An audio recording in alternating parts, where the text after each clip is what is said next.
Kaya po namin nilalahad 'to. Gusto namin i-share naman sa inyo kung ano talaga yung na-experience namin, ano yung aming nakita. Pakinggan niyo. Pagka-tapos niyong pakinggan at ayaw niyo pa rin maniwala, wait, it's okay. Hindi kami magagalit. Okay lang sa amin 'yan. Kasi trabaho ni Lord yung mag-convict sa inyo, hindi namin trabaho 'yan.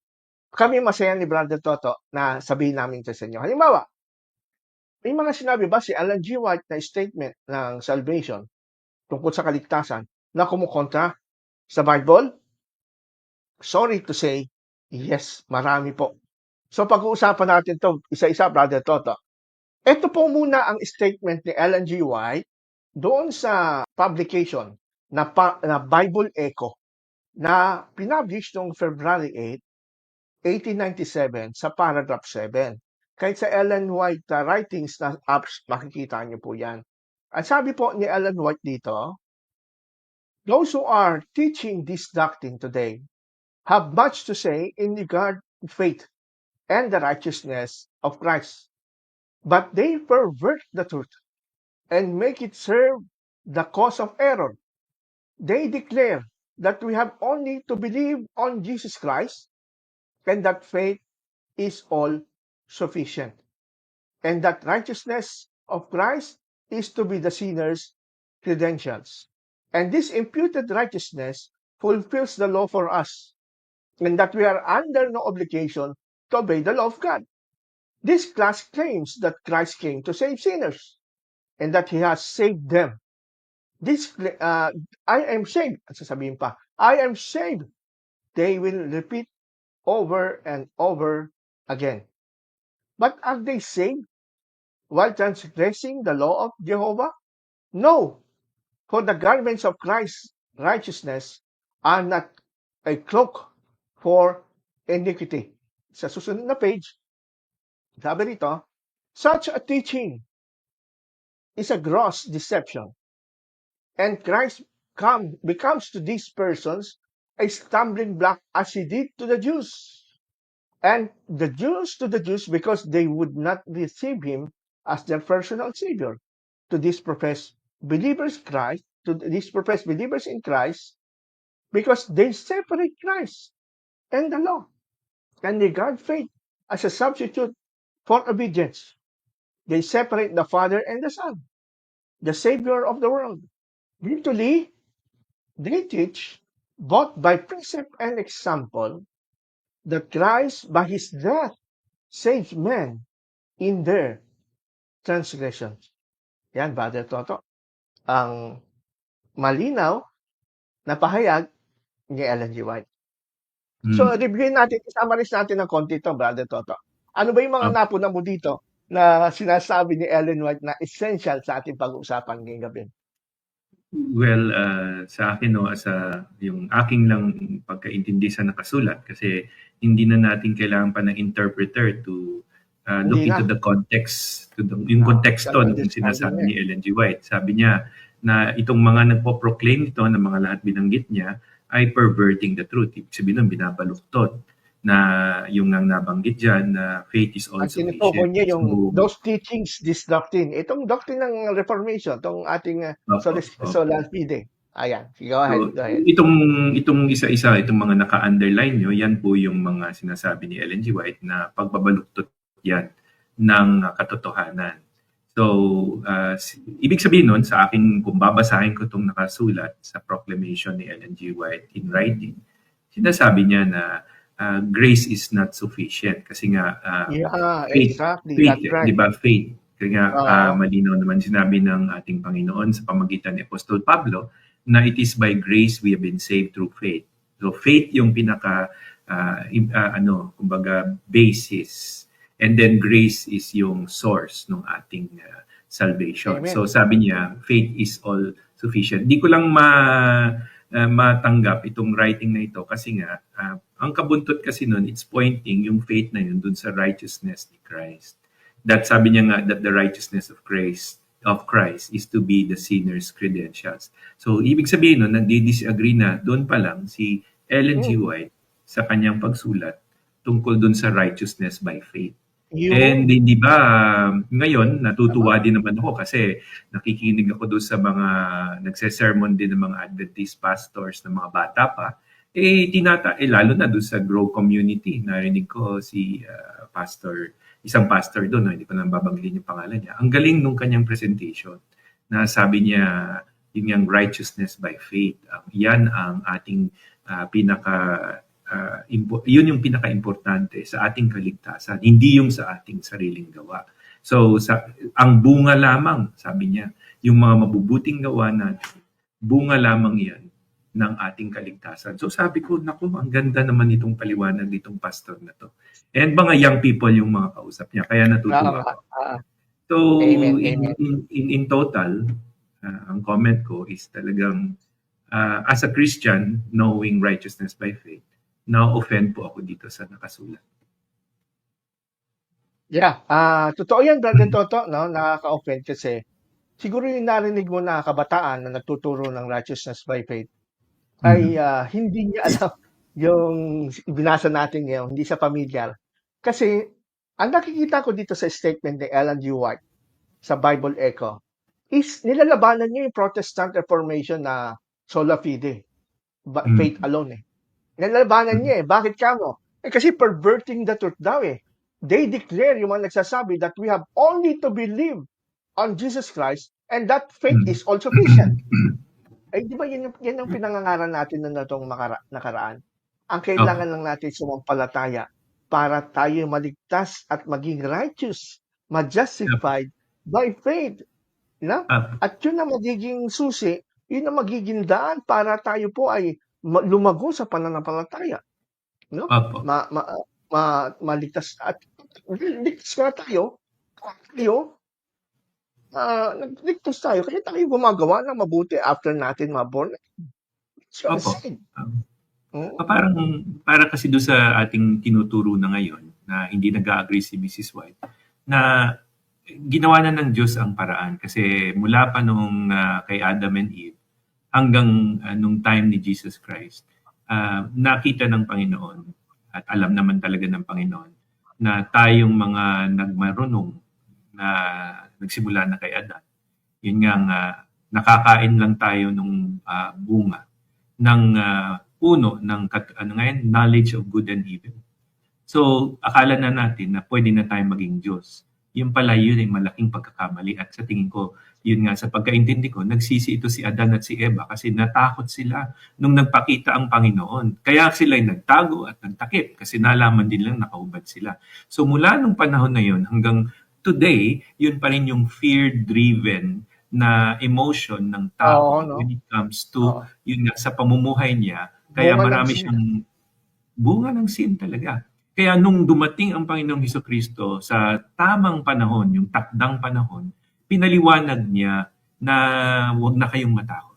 Do not fear, di ba? For I am here, sabi niya. In a nutshell, yun yung message niya. Do not fear, I am here, and I am the way. Kasi ang talagang problema ng tao is hinahanap niya sa mga scriptures o mga kasulatan ng mga matatalinong tao. Paano ba ginawa ang langit at lupa? Sino ba talagang gumawa nito? Di ba? At pakipaliwanag nga yung existence ko.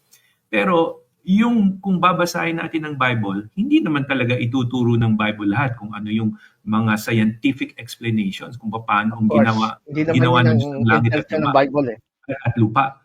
Pero may isang napaka-importanting mensahe na eto nga again, kaya nga sabi ko na-offend ako dito sa nabasa ko na sinulat ni Mrs. White. Kasi si Jesus, sabi niya, ngayon na nandito na ako, pakikita ko sa inyo kung ano ang daan. Sabi niya, ako ang daan. Ako ang katotohanan. Ako ang buhay. At walang sino mang makakapunta sa Ama, kundi sa pamamagitan ko lamang. So anong ibig sabihin nun? From the time na sinabi niya yon to the time na nag-resurrect siya, pinakita niya sa ating lahat na siya talaga lang ang makakatupad ng mga bagay na dinemand ng kautusan, dinemand ng ating Panginoon kung paano ang tao mabubuhay. At dahil sa Kanya, sabi nga, maniwala kayo, anyone who believes in Him shall not perish but have eternal life. So, dito, malinaw na malinaw, Pastor, sa inyong pinresent lang sa kasulatan ni Ellen G. White, nakaka-offend po sa mga nag-aaral ng salita ng Diyos at naiintindihan talaga kung ano ang ibig Amen, sabihin amen, ng kaligtasan. amen, amen. Diyan nga natin makikita na hindi konforme sa mga pinaglalaban ng Protestant reformers against Roman Catholic. Itong Seventh-day Adventist, kasi yung propeta nila is anti-reformation talaga eh. Sinasabi lang niya na sila ay sila yung mga descendants ng mga reformers, mga tagapagmana ng mga reformation, inheritors. Pero ano lang yun, claim lang yun. Ang totoo niyan, yung turo na ito ng inyong propeta na si Ellen White, hindi kumukonforme. Remember, it was 1897.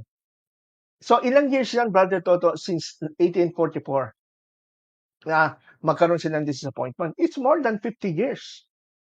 No? Ibig sabihin, si Ellen White dapat that time ay nag-grow na siya ng knowledge kung talagang propeta siya.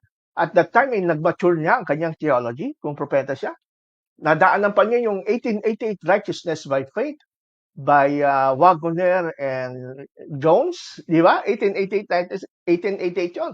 Pero 1897, ito pa rin ang turo niya.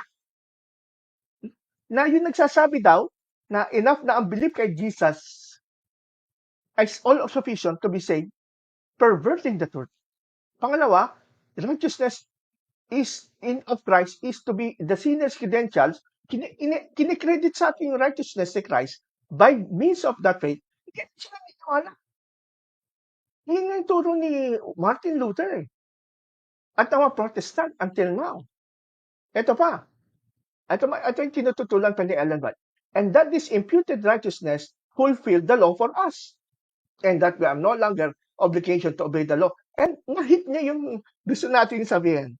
If you remember last week, Brother Toto, no, we read the Bible. Sabagay, babasahin natin mamaya as we refute this statement na hindi na dapat bago sa pandinig niya kung talagang siya ay descendants ng Protestant Reformers at continuation ang Seventh-day Adventist ng Protestant Reformers. Eto masama. I am saved. Yung nagsasabi daw na I am saved, samantalang nilalabag daw ang kautusan ng Diyos. Sa aking isip dito, kasi alam niya, hindi naman Sabbath keepers itong mga Protestant. Hindi, kundi Sunday sila. So, ganun din. Hanggang ngayon, laganap itong ganitong philosophy sa mga Seventh-day Adventists. Kaya tayo binabanata, hindi kayo saved kasi hindi kayo nagsasabat. Ganun lang. Kaya, isa-isayin natin to mga kaibigan. At ibibase natin sa Bible ang judgment, hindi sa aming sarili. Kasi kung kami, wala kaming authority to correct Ellen White, wala kaming authority. It is only through the Bible. Kasi po, yun ang Word of God. Okay? Alright. Tapos, eto pa. Sineseparate daw natin si Christ sa katusan. Ang faith daw ginawang substitute for obedience. 10 Commandments lang naman iniisip niya rito eh. That Christ by his death, he saved man in their transgression. Pinalalabas niya, mga transgression pa rin tayo. How can you say you are saved? Mamaya malalaman natin yan. Okay, number 1. Ellen G. White says, the imputed righteousness of Christ is not enough to save sinners. Ito yung nabasa natin kanina, di ba? Ang sabi nga niya, yung mga perverted preachers, mga teaching this doctrine today, sabi niya, ay sinuturo nila, they declare that we have only believed on Jesus Christ and that faith is sufficient. And that is sola fide. Faith alone. Yan po ang Protestant Reformer. Kaya yung mga Adventists, listen to this, mga kaibigan. I'm sorry to say that yung mga Adventists sa social media na nagpapanggap kami po ay mga sola fide, we believe in the grace, yun po ay huwag niyong papaniwalaan. Ang mas paniwalaan nyo, yung kanilang founder at kanilang propeta, si Ellen White. Kasi kaya lang naman sila nakapangaral because of Ellen White. Kaya ang gagawin nyo para hindi kayo ma-deceive ng mga Seventh-day Adventist preachers ngayon na lumalaganap, bumalik kayo doon talaga sa original na turo ni Ellen White. Kasi siya ang nagturo sa mga ito. Yung mga narinig nyo ngayon na mga bagong mga preachers, mga batang preachers na ang gaganda ng presentation, ay lumalaban na po sa kanilang propeta si Ellen White. So, ang ma-advise ko dyan, mga brother Toto, kung sa tingin nyo hindi kayo sumasang-ayon kay Ellen White at ang pagtuturo niya para na kayong mga evangelicals, stop that hypocrisy, stop pretending na lang. Better to quit the Seventh-day Adventist Church and preach the gospel. Doon matutuwa pa kami. Better na do not pretend na kayo po ay yan ang turo ng Seventh-day Adventist religion. Huwag gano'n. Kasi po, makakasakit po sa maraming tao. At kayo din po masasaktan every time na amin pong i-expose na hindi pala kayo totoo, you are just pretending. Yun ang sinasabi ko, Brother Toto. Kahit yun sa Glow Church dyan sa Alabang. Alam ko malayo na turo nila kay Ellen White. Hindi na totoong Seventh-day Adventist yan. Dinadala lang nila yung Adventism, teachings, commandments, kasi that is an indirect way of saying na they do not believe anymore in the teachings of Ellen G. White. Bakit? Parang Kasi ganun, iba din tinuturo. parang ganun nga eh. I think Diba? for most of them, itong ganitong style of teaching within the SDA Church, it's sort of trying to cover ground doon sa na hindi nga sang-ayon sa biblical teaching. Yes. So sa akin naman, it's a good way for getting people started into understanding what righteousness by faith is all about. Exactly. However, yun nga yung contradiction doon kasi kung titignan mo bakit ganito yung tinuturo sa grupong ito na SDA pa din, pero doon naman sa super ultra conservative yung sa mga grupo naman na yun yung sa Amazing Facts ni sino ba yung pastor na yun sa Amazing Facts? Si Doug Batchelor? Dog.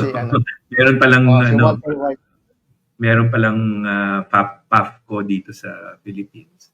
So nabalitaan ko na a group of people, young people din. Extreme naman to the point na nagkakasukatan ng palda. So ito talaga.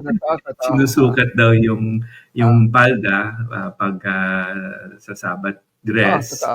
Sabi ko, okay. So that's another story. So makikita niyo yung confusion, no? Na kawawa naman yung mga members kasi walang consistency when it comes to doctrinal beliefs. Although ang pinaka-consistent kung maiwan man nila lahat yung kanilang pananiwala ay babalik doon sa fourth commandment, which is the Sabbath. Exactly. So kahit na ito ultra-modern, SDA, Neo-Adventism, tapos ito ay ultra-conservative, tapos so, mga followers ni Doug Batchelor. So yan, makikita mo, sila mismo may mga inconsistencies pagdating sa yung conduct becoming an SDA. However, pagka let's say nagka-bookingan na, ito pala nagluluto pag Sabat, ito stricto. Pero let's say na isang tabi na, sige, let's agree to disagree. Pero lahat sila nag-agree. Ang bottom line pa rin, which ito yung I'm trying to explain. Walang Sunday law na darating at saka yun nga, itong fourth commandment, ito'y hindi na siya requirement for salvation. Tinanong nga ako kanina nung kausap ko, sabi niya, what do you think? Shall I keep it? Sabi ko, well, if you're comfortable to keep it, sure. However, it's not going to be a requirement for salvation. Yeah. Like me, sabi ko, I entered into God's rest and Sabbath for me is a daily thing. Now, iba na yung Sabbath ko kasi my Sabbath is spiritual.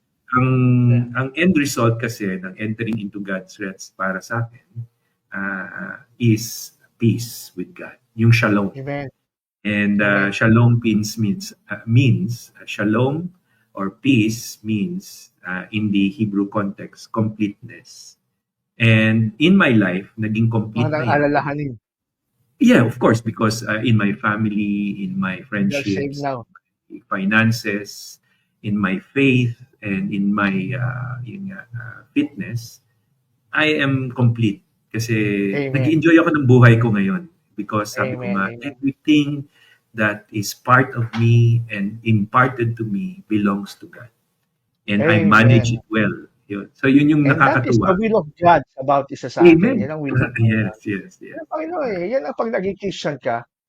Mm. Kasi hindi pwedeng sabihin na we live in peace in Christ, peace in God, you are now peace in God. Tapos problema ka. Hindi Correct. yun eh. Kasi ang sinasabing peace dito in all aspects, in holistic yan, holistic.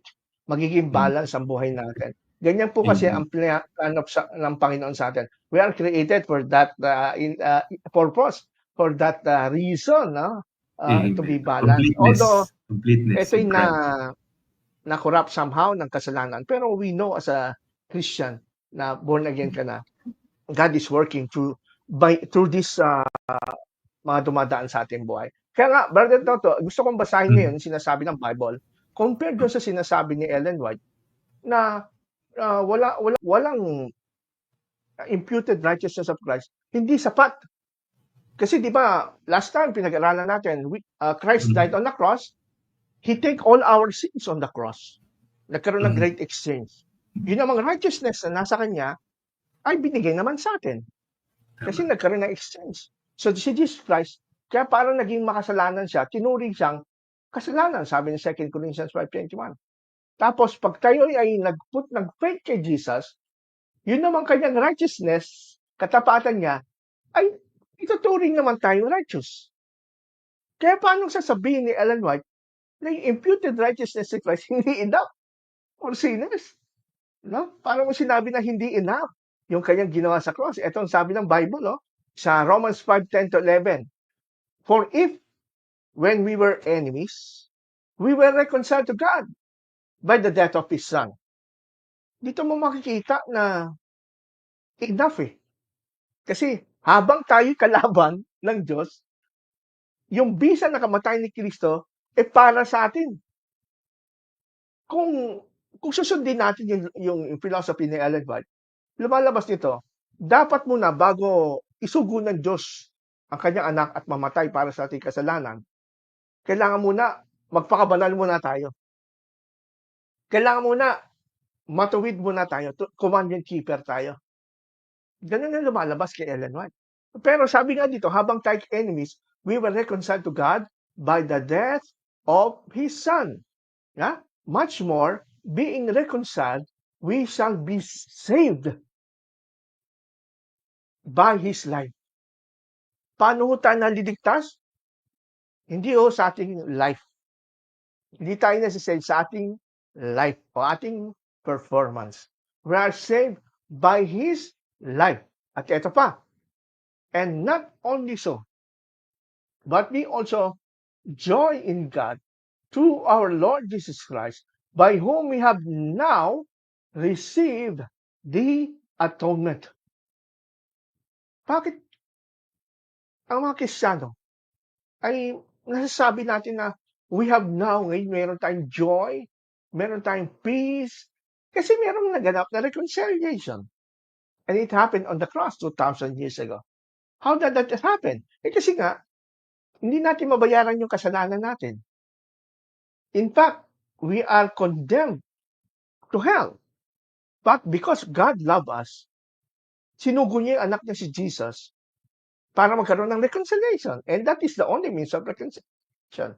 Yung parusa na dapat tayo po ang tatanggap, pero kahit tayo po parusahan hindi natin mababayaran yung kasalanan natin Kaya merong eternal torment Eternal torment, sabi ng iba, ang Diyos naman parang unjust kasi. Hindi niya parurusahan yung tao na nabuhay lang ng 30 years old, namatay dahil sa kasalanan. Tapos habang buhay, wala tayong magagawa kasi that is how the Lord view that person's sin. Hanggat hindi ka sumusuko kay Jesus Christ, hanggat hindi ka sumasampalataya sa paraan ng kaligtasan na kanyang ginawa sa pamamagitan ni Kristo, you will suffer that. Kasi ikaw magbabayad ng kasalanan mo.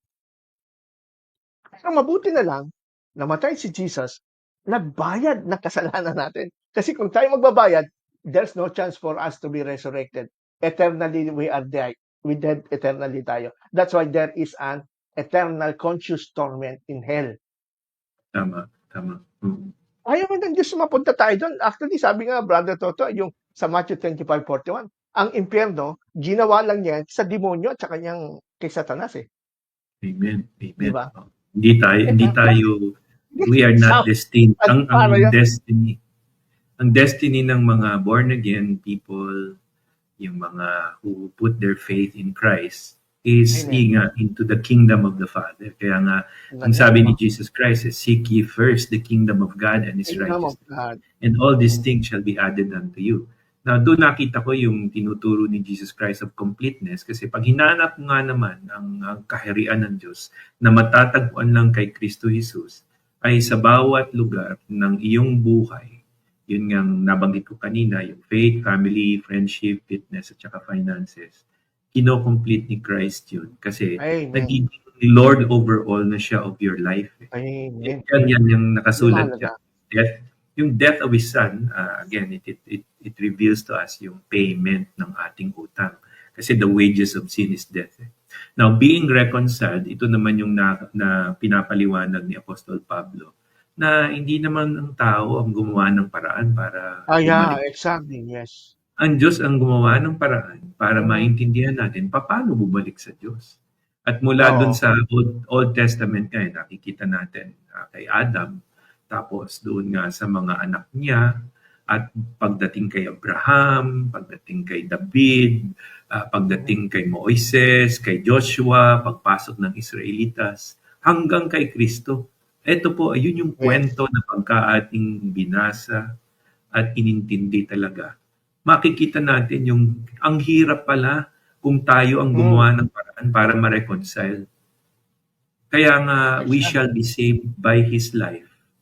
Kasi yung 3 taong ministry niya at yung 33 years na buhay niya, sapat na.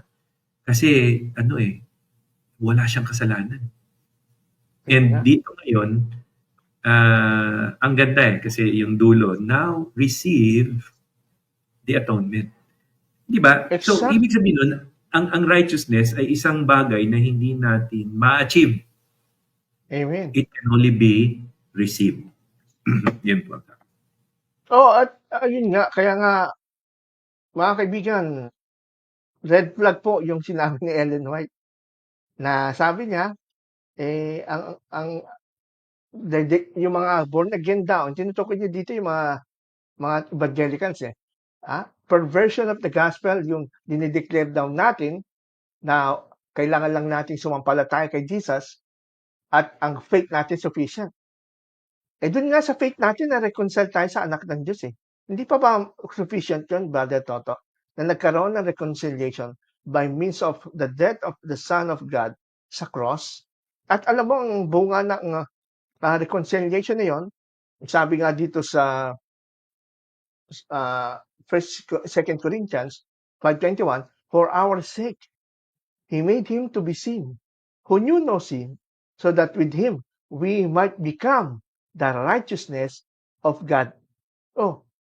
Masama ba sabihin na we become the righteousness of God? Kasi doon sa cross, si Kristo, inako niya ang lahat nating kasalanan, at dahil sa pananampalataya natin na ito ay sapat na para tayo ma-reconcile sa Diyos, yun naman kanyang righteousness na perfect. Yun naman ang ibinigay sa atin.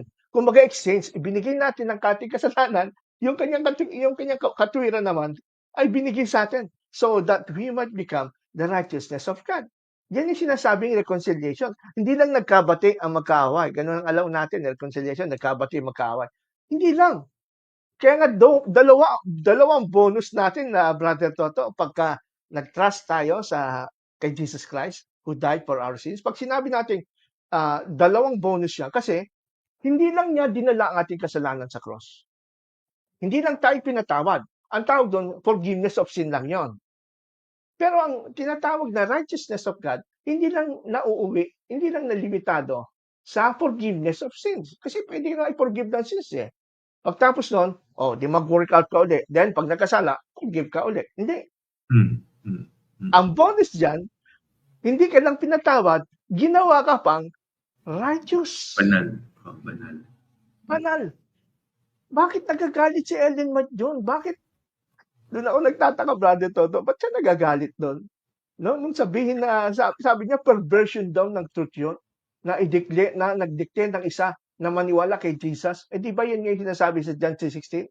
For God so loved the world that He gave His only begotten Son. Whoever believes on Him. Ito nagagalit to, ba't perversion sa truth ba yun? Sa John 3:16 nga yun. Whoever believes on Jesus Christ, and that faith is sufficient. Kasi sabi nga naman doon, believe. And you will never perish eh.